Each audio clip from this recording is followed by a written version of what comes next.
Bismillahirrahmanirrahim. Assalamualaikum warahmatullahi wabarakatuh. Salam sejahtera bagi kita semuanya. Shalom, Om Swastiastu, Namo Buddhaya, salam kebajikan. Yang saya hormati Bapak Wakil Presiden Republik Indonesia, para Menteri, Panglima TNI, Kapolri, Jaksa Agung, Kepala BIN, dan seluruh kepala daerah yang hadir, Bapak Ibu Gubernur, Bupati, Wali Kota, beserta seluruh jajaran Forkompinda Provinsi, Kabupaten, dan Kota yang saya hormati. Kita tahu bor positivity rate kita, kemudian RT kita sudah di bawah standar WHO. Artinya pada posisi yang baik, pada posisi yang rendah. Tetapi perlu saya ingatkan bahwa pandemi ini belum berakhir. Kita memang kasus harian dalam 4 hari ini, misalnya 22 Oktober hanya 760, 23 Oktober 802, 24 Oktober 623, dan 25 Oktober 460. Memang kalau dibandingkan saat puncak, saat itu sampai 56.000, memang ini adalah angka yang sangat kecil sekali. Perkembangan kasus harian betul-betul turun sangat drastis. Tetapi hati-hati,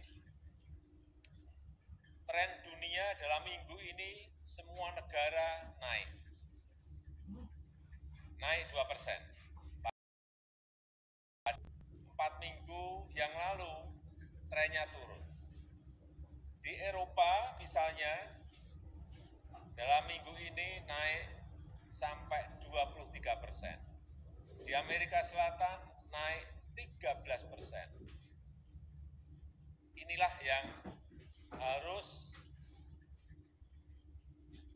mengingatkan kita bahwa kita harus tetap pada posisi hati-hati, pada posisi waspada. Karena dunia masih dihadapkan pada ketidakpastian. Sekali lagi terjadi kenaikan kasus dunia, dan tren kenaikan kasus ini masalahnya adalah pada 3 hal. Ini kita belajar dari negara lain. Yang pertama, karena relaksasi yang terlalu cepat, tidak melalui tahapan-tahapan. Kita alhamdulillah semuanya memakai tahapan-tahapan. Yang kedua, masalah protokol kesehatan yang tidak disiplin lagi. Di beberapa negara sudah lepas masker di pertemuan terbuka maupun di tempat tertutup. Dan yang ketiga, hati-hati juga mengenai sekolah, yaitu pembelajaran tatap muka. 3 hal ini agar kita semuanya hati-hati. Protokol kesehatan di sekolah yang harus terus dipantau adalah di kantin. Pertama di kantin. Kemudian yang kedua di tempat parkir. Sehingga saya harapkan Bapak Ibu Gubernur, Bupati, Wali Kota, dan seluruh jajaran Forkompinda, hal ini perlu diingatkan kepada sekolah. Dan kita juga perlu pengawasan lapangan, manajemen pengawasan lapangan sangat-sangat diperlukan. Sehingga kejadian-kejadian yang ada di negara lain tidak terjadi di sini. Saya ingin mengingatkan, ini hati-hati, provinsi yang terjadi kenaikan kasus meskipun hanya kecil, tapi hati-hati. Kenaikan sekecil apapun harus hati-hati. 3 minggu yang lalu Maluku Utara, tetapi sudah melandai. Nah, ini tolong diwaspadai. Kemudian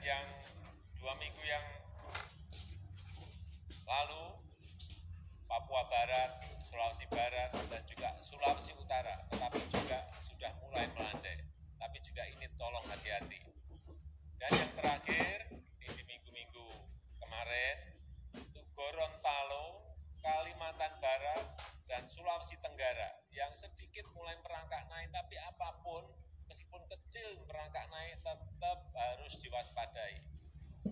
Artinya apa? Kenaikan itu ada meskipun kecil. Oleh sebab itu, saya minta Gubernur, Pangdam, Kapolda mengingatkan kepada Bupati, Wali Kota, kepada Kapolres dan juga Dandim, Danrem, agar tetap meningkatkan kewaspadaan, memperkuat tracing dan testing, dan juga tes betul-betul kontak eratnya dengan siapa. Kemudian juga ada 105 kabupaten kota di 30 provinsi yang kasus positifnya naik.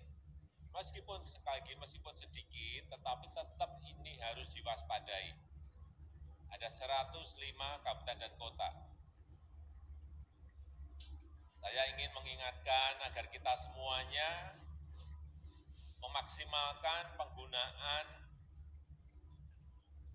platform Peduli Lindungi, utamanya di mal, di tempat-tempat wisata, kemudian di pasar-pasar.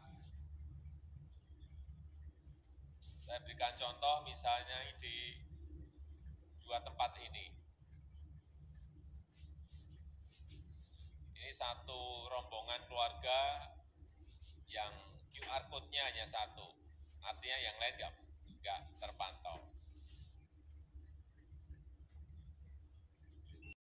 Dan ada yang tidak ada QR code Peduli Lindungi, tetapi tetap dibuka.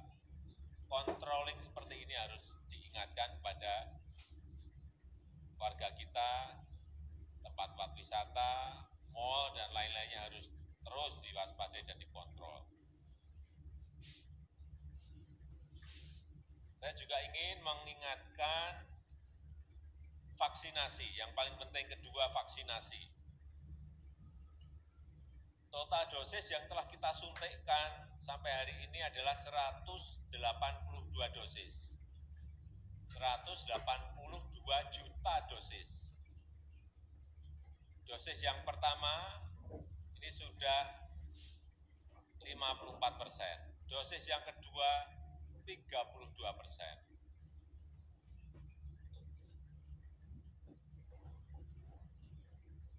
Saya ingin mengingatkan agar yang namanya vaksinasi terus dikejar, baik vaksinasi dosis yang pertama maupun dosis yang kedua. Karena sudah 237 juta dosis vaksin ini yang telah terkirim ke daerah-daerah. Sudah banyak sekali. Dan perlu saya ingatkan untuk daerah-daerah yang vaksinasinya masih rendah, masih di bawah 50, agar dikejar untuk bisa mencapai di atas 50 di bulan November dan bisa mencapai di atas 70 di akhir Desember, akhir tahun. Karena ini penting sekali dalam kita menjaga, melindungi rakyat kita dari terpaparnya COVID dan juga yang berkaitan dengan pertumbuhan ekonomi. Saya juga ingin mengingatkan kepada seluruh daerah mengenai Natal dan Tahun Baru. Dari pengalaman kita tahun yang lalu, Natal dan Tahun Baru ini memberikan efek peningkatan penyebaran COVID yang tidak kecil. Oleh sebab itu, saya minta betul-betul agar dikelola, diatur, sehingga Natal dan Tahun Baru berjalan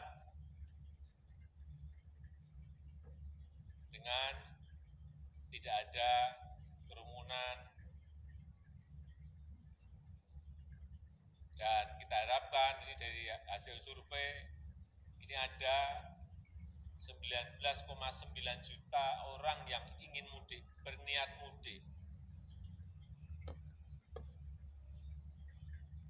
jumlah yang tidak sedikit. Inilah yang harus kita antisipasi. Semua provinsi, semua kabupaten dan kota harus mengingatkan warganya agar Natal dan Tahun Baru ini lebih baik tidak bepergian kemana-mana. Kita masih menghadapi kemungkinan gelombang ketiga yang tidak kita harapkan. Dan peran para gubernur, bupati, wali kota, peran Pangdam, dan Rem dan Dim, peran Kapolda, dan Kapolres dalam mensosialisasikan ini sangat penting sekali, sehingga kita harapkan Natal dan Tahun Baru bisa kita kelola dengan baik, karena hampir semua epidemiolog takut bahwa yang memicu gelombang ketiga nanti ada di Natal dan Tahun Baru. Dan saya harapkan semuanya dirancang, direncanakan secara detail, sesuai dengan kondisi masyarakat setempat, menghargai norma-norma yang ada, tetapi sekali lagi tetap sesuai dengan protokol kesehatan, dengan gas dan rem yang dinamis, selalu waspada, siap siaga, cepat bertindak, itu yang terus harus kita jaga. Saya rasa itu yang bisa saya sampaikan pada kesempatan yang baik ini, dan saya berharap agar pembelajaran tatap muka terus didorong, tetapi juga percepatan vaksinasi terhadap anak-anak kita, murid-murid kita juga dipercepat, pendidikan yang tetap berkualitas harus kita hadirkan di tengah-tengah anak didik kita. Saya rasa itu yang bisa saya sampaikan pada kesempatan yang baik ini. Terima kasih.